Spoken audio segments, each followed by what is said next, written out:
Hello दोस्तों, स्वागत है आपका आपके अपने YouTube channel Lakshmi Narayan academy में। तो आज हम पढ़ेंगे आज हम शुरू करने वाले हैं सामान्य विज्ञान। तो सामान्य विज्ञान के कुछ टॉपिक्स हम पहले पढ़ चुके थे। अब उससे आगे हम उन क्वेश्चनों को सॉल्व करेंगे जो पेपर में आए हुए हैं।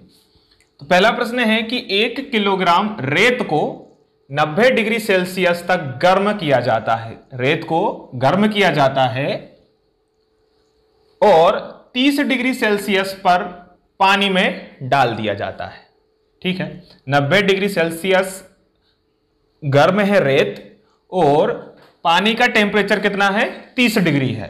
तो आधे घंटे बाद, कितने घंटे बाद, आधे घंटे बाद, तो आधे घंटे बाद वो जो मिक्सचर होगा रेत का और पानी का, उसमें क्या परिवर्तन होगा। तो रेत का तापमान पानी के अंतिम तापमान से कम होगा कि इन दोनों में अंतर हो जाएगा। रेत का तापमान पानी के अंतिम तापमान से अधिक होगा या रेत और पानी का तापमान समान होगा। रेत का तापमान पहले घटेगा और फिर बढ़ेगा। तो जब भी पानी में कोई चीज डाली जाएगी, जैसे रेत डाली जा रही है और पानी का टेम्परेचर अलग है, वो है 30 डिग्री का और रेत का है 90 डिग्री का। तो जब आधा घंटा हो जाएगा तो उनका जो तापमान है वो कैसा हो जाएगा, बराबर हो जाएगा। रेत और पानी का जो तापमान है वो कैसा हो जाएगा, समान हो जाएगा। ठीक है, अब इसके आगे अगला क्वेश्चन है कि बिलियन, जिसमें कणों का आकार 1 बिलियन है। ठीक है, जिसमें कणों के आकार का व्यास 1 mm से 100 mm तक के बीच का होता है, वो क्या कहलाता है।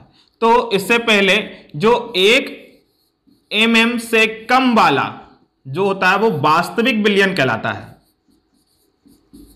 वास्तविक बिलियन क्या कहलाता है, वास्तविक बिलियन कहलाता है। तो 1 mm से कम वाला, अब यहां पूछ रहा है 1 mm से ज्यादा वाला विलियन क्या कहलाएगा, तो वो कहलाएगा कोलाइड विलियन। निलंबन, शुद्ध विलियन और समस्थानिक तो होगा नहीं, तो क्या कहलाएगा वो, कोलाइड विलियन। तो उनके जो कणों का माप होगी वो कितनी होगी, 1 mm से अधिक होगी। ठीक, अब नेक्स्ट क्वेश्चन, यदि एक जीव विभाजन के एकल तल में 2 समान टुकड़ों में काटा जा सकता है तो उस जीव को निम्न कहते हैं। त्रिज्यता सममिति, असममित, अनुप्रस्थ सममित या द्विपार्श्व सममिति। तो यहां प्रश्न ही कह रहा है 2 समान टुकड़े, जब 2 समान टुकड़े होंगे तो उत्तर हमें कहां मिल रहा है, प्रश्न में ही। 2 द्विपार्श्व सममित बनाएगा। वो जो जीव है वो कट के कितना होगा, जब एक चीज 2 बराबर हिस्सों में कटेगी तो वो क्या कहलाएगी, द्विपार्श्व सममिति। अब इसी के आगे नेक्स्ट है कि थल समीर कब चलती है। तो थल समीर का मतलब क्या हो गया, जो समुद्र के किनारे की जो हवाएं हैं, वो जमीन की जो सतह की जो हवाएं हैं वो कब चलती है। तो रात के दौरान चलती है, दिन के दौरान चलती है, पूरे दिन चलती रहती है या हफ्ते में एक बार चलती है। तो जो हवाएं हैं पूरे दिन और हफ्ते भर तो ऐसी कोई समीर नहीं है, वो तो ऐसी है या तो रात में चलेगी या दिन में चलेगी। तो जो थल समीर है वो चलती है कहां, रात में, और जो जल समीर चलेगी वो कब चलेगी, दिन में। तो थल से क्या याद रखेंगे हम, रात। रात में जमीन पर चलना आसान होता है, ऐसे एक ट्रिक बना लेंगे और याद कर सकते हैं। अब नेक्स्ट है कि पाश्चुरीकृत दूध को उबाले बिना भी उपभोग किया जा सकता है क्योंकि यह हानिकारक जीवों से मुक्त होता है। प्रक्रिया के दौरान दूध को लगभग पर गर्म किया जाता है। तो पाश्चुरीकृत करने के लिए दूध को एक प्रोसेस के माध्यम से पाश्चुरीकृत किया जाता है। अब वो पाश्चुरीकृत करने का क्या तरीका है कि 1 से लेकर 3 मिनट तक के लिए उसको 100 डिग्री सेंटीग्रेड सेल्सियस पर गर्म किया जाता है, उबाला जाता है, या 15 से 30 सेकंड के लिए 70 डिग्री सेल्सियस तक उबाला जाता है, गर्म किया जाता है, 5 से 10 सेकंड के लिए 50 डिग्री सेल्सियस के लिए मतलब इस टेम्परेचर पर गर्म किया जाता है, या 15 से 30 मिनट के लिए, यहां सेकंडों की बात हो रही है, 2 में सेकंड है और 2 में मिनट है, के लिए 90 डिग्री सेल्सियस तक गर्म किया जाता है। तो जब पाश्चुरीकृत को देखा जाए तो पाश्चुरीकृत प्रक्रिया चलती है 15 से 30 डिग्री सेकंड 15 से 30 सेकंड तक 70 डिग्री सेल्सियस पर गर्म किया जाता है। तो वो प्रक्रिया जो कहलाएगी वो कहलाएगी पाश्चुरीकृत, और जो दूध होगा वो क्या कहलाएगा? पाश्चुरीकृत दूध। अब नेक्स्ट है, निम्न में से कौन सा अग्निशामक का सही उदाहरण है? अग्निशामक का मतलब यह हो गया कि आग बुझाने में कौन सा, ये जो लिखे हैं इनमें से कौन सा एक है। तो HCl, CO, carbon monoxide, carbon dioxide या NO2। तो आग बुझाने के लिए इतना तो हमें पता है, साइंस पढ़ रहे हैं, तो CO2 जो गैस है वो आग बुझाने का काम करती है। ठीक, अब नेक्स्ट,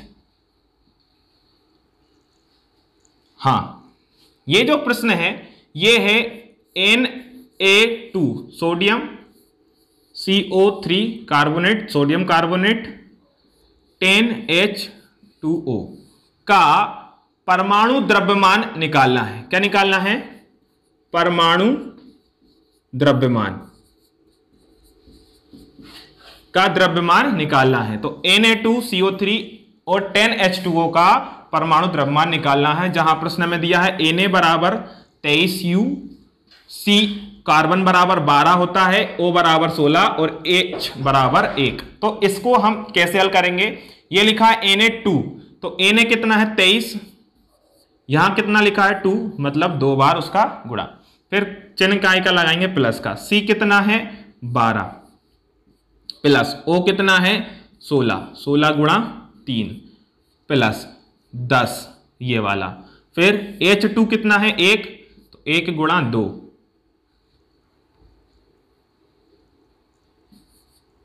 प्लस O कितना है? 16। ठीक, इसको हल कर लें तो कितना होगा? 23 दूनी हो गया 46 प्लस 12, 16 दूनी 32 और 16 × 48 प्लस 10 गुणा 16 और 2 एकम 2, 16 ये 10, 16 और 2 18। तो इसको हल करें तो कितना होगा? 8, 10 और 6, 16, 4, 4, 8, 9 और 1, 10, ये इतना हो गया प्लस 180। इसको जोड़ देंगे कितना बचेगा? ये कितना हो जाएगा? 6, 8 और 2, तो 286 हो जाएगा इसका सही आंसर। क्या हो जाएगा? 286। ठीक है, तो 23 दूनी 46, 12, 48, 10 गुणा 18, तो ये 10 दम 180। ठीक है, 18 दम 180, ये हो गया 6, 2, 8 और 8, 16, 4, 5, 4, 9 और 1, 10। अब जोड़ा तो कितना हो गया? 286U। तो ये हो जाएगा इसका सही आंसर। ठीक, अब नेक्स्ट क्वेश्चन पे चलते हैं। निम्नलिखित में से कौन सा एक भौतिक परिवर्तन है? भौतिक परिवर्तन क्या होते हैं? भौतिक परिवर्तन वे होते हैं जिनका किसी दूसरी क्रिया के साथ संबंध किया जाए तो उनका जो रासायनिक उत्पाद है वो नहीं बनता है, तो वो कहलाता है भौतिक परिवर्तन। जैसे उदाहरण दे रहे हैं ज्वालामुखी का फूटना। ज्वालामुखी फूटता है तो बहुत सारे पदार्थ उसमें से निकलते हैं और बहुत सारी गैसें निकलती हैं, तो ये तो भौतिक परिवर्तन नहीं है। लोहे में जंग लगना, लोहे को जब नमी की उपस्थिति में छोड़ दिया जाता है तो वो नमी लोहे पर फेरिक ऑक्साइड का एक परत बना लेती है जिसको जंग कहते हैं। तो लोहे की जंग लगना तो रासायनिक परिवर्तन हो गया, दही का जमना भी रासायनिक परिवर्तन है, लेकिन बर्फ का जो पिघलना है वो क्या है? भौतिक परिवर्तन। तो बर्फ का जो पिघलना है वो क्या कहलाएगा? भौतिक परिवर्तन। तो जिसमें नया पदार्थ नहीं बनता है, ठीक है, तो बर्फ का जो पिघलना है वो कहलाएगा भौतिक परिवर्तन। अब नेक्स्ट है इसके वाला आगे, निम्न में से कौन सा एक शोर का उदाहरण नहीं है? शोर का मतलब क्या हो गया कि ऐसी ध्वनि जो हमारे कानों को ज्यादा तकलीफ दे, वो कहलाएगा शोर। यहां पूछ रहा है शोर का उदाहरण नहीं है, तो विस्फोट से ध्वनि ये शोर का उदाहरण है।